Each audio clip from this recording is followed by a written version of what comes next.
Spring's intensity is finally bursting out of the branches. The scent of apricot blossoms make my nostrils flare, triggering a faint memory of some giddy childhood transport.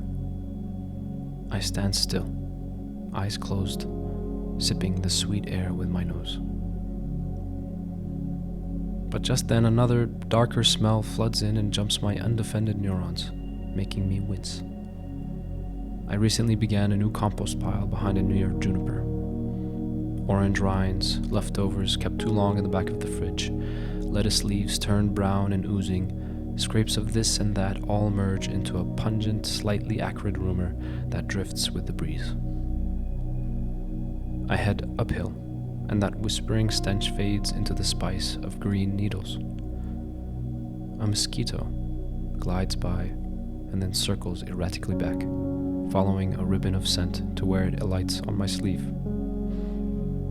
I brush it free, and it drifts off a short distance, then commences to bounce up and down as if on a string.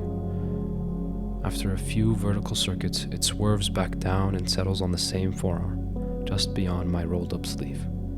I swivel my arm up to eye level in order to look closely at this creature. The mosquito seems oblivious to my gaze. She's already bracing herself against my arm and piercing my skin with her long proboscis. I restrain an impulse to quash this annoying visitor, aware, for once, that here, too, is reciprocity. If I'm able to smell the zinging scent of the pinions and the strong fermentation of the compost, it is only because I, too, am part of the olfactory field, because I have my own musk and effluvium, my own chemical emanations that any mosquito can pick up and follow back to my skin. And since I also take pleasure in sampling the world's tastes, since I can chew and swallow the leaves of coriander and parsley in our haphazard garden and savor the sour tang of the crusty olive bread cooling on its rack in the kitchen, I know well that I, too, must have my own tastes, my delectable flavors, my tartness and bitterness, my dark aftertastes. As an omnivore, an eater of the flesh of plants and sundry animals, willing to taste almost anything, and thus kindred in my gustatory and cognitive curiosity to most other omnivores, to bear and raven and raccoon, I find myself entwined in a great gift economy, wherein each life partakes of other lives and gives of itself in return.